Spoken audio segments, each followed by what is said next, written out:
আগের দিনে নানি দাদিরা পাটায় পিষে তারপর চালের গুঁড়ো তৈরি করে পিঠা বানাতো, আর এক একটা পিঠা দেওয়ার সাথে সাথে একদম বেলুনের মতো ফুলে উঠতো। এখন পিঠা ফুলানোর জন্য কত যে কাহিনী করতে হয়, আর বেকিং পাউডার বেকিং সোডা কত কিছু, তারপরও পারফেক্ট পিঠা একদমই তৈরি হয় না। পিঠা হবে ঠিক এরকম, একদম চেপে ধরবেন সেটা আবার ঠিক হয়ে বেলুনের মতো হয়ে যাবে। এই পিঠাটা চালের গুঁড়ো দিয়ে তৈরি, বুঝতে পারবেন না এতটা সফট আর এতটা মজা। পিঠার ভিতরটা হবে একদম খোলসের মতো আর লেয়ার লেয়ার তৈরি হবে। এই পিঠাগুলো খেতে কিন্তু দারুণ মজা। কিভাবে আজকে এই পিঠা দিয়ে তৈরি করলাম, তাও আবার চালের গুঁড়ো তৈরি না করে, সেই রেসিপি আজকে শেয়ার করছি। চলে যাচ্ছি মূল পর্বে। পিঠাগুলো তৈরি করার জন্য এখানে আতপ চাল আর ভাতের চাল ভিজিয়ে রেখেছিলাম 2 থেকে 3 ঘন্টার মতো। এখন এটাকে ব্লেন্ড করে নিব। এটা ব্লেন্ড করার জন্য আমি একেবারেই পানি দিয়ে দিব, তাহলে কিন্তু খুব ভালো হবে। আমি আজকে চালের গুঁড়াটা তৈরি করছি না, একসাথে পিঠা তৈরি করছি। আর এভাবে পিঠা তৈরি করলে পিঠাটা না একদম পারফেক্ট হয়। যেহেতু আমরা পাটায় পিষতে অনেকটা কষ্ট হয়ে যায়, সেহেতু আমরা এই টিপসটা ফলো করতে পারি। আর এখানে আমি 1 কাপ পরিমাণ পানি দিয়ে দিয়েছি। এখন আমার ব্লেন্ড করা হয়ে গেছে, ঠিক এভাবে একটা মিশ্রণ হয়ে গেছে। এখন আমি ব্লেন্ডারের জার থেকে এটাকে একটা ছাঁকনির ভিতরে বা চালনির ভিতরে ঢেলে নিচ্ছি, তারপর একটু ছেঁকে নিচ্ছি। কারণ ব্লেন্ডারে ব্লেন্ড করলেও কিন্তু এর ভিতরে দানা থাকতে পারে, তো সেই জন্য যাতে দানাটা না থাকে সেইটা করার জন্য এটা অবশ্যই এভাবে ছেঁকে নিতে হবে। তারপর এখানে একটা ডিম দিয়ে দিচ্ছি আমি, আর এখানে আমি দিয়ে দিচ্ছি 1/2 চামচ লবণ দিয়ে দিচ্ছি। আর এখন আমি চিনি দিয়ে দিচ্ছি এখানে 1.5 কাপের মতো। আর এখানে আমি ময়দা দিয়ে দিচ্ছি ফুল 1 কাপ।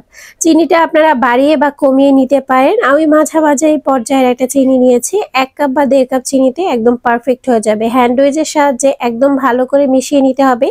কিন্তু মিশ্রণটা কিন্তু একটু ঘন হয়ে গিয়েছিল, এজন্য পাতলা করার জন্য আরো 1/2 কাপ পানি এখানে আমি দিয়ে দিচ্ছি।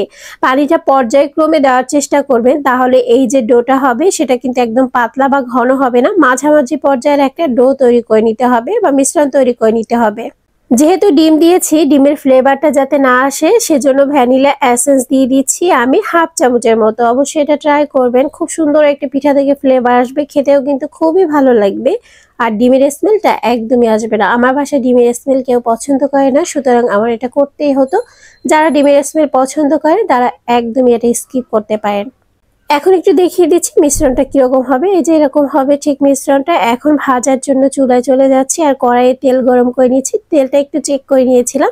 এখন বিসমিল্লাহ বলে একটা পিঠা আমি দিয়ে দিচ্ছিলাম। তারপর কিছুক্ষণ পর দেখি পিঠাটা একদম উপরের দিকে ফুলে ভেসে উঠেছে, আর দেখতে কতটা ভালো লাগছিল। আসলে এভাবে পিঠা তৈরি করলে পিঠাগুলো একদম পারফেক্ট হবে। যারা পিঠা তৈরি করতে অনেক বেশি ভয় পান যে আসলে পিঠাটা কেমন হয় না হয়, সেক্ষেত্রে তারা এই টিপসগুলো ফলো করে এরকম পিঠা তৈরি করতে পারেন। এটা আমি বলবো 100% নো ফেল রেসিপি।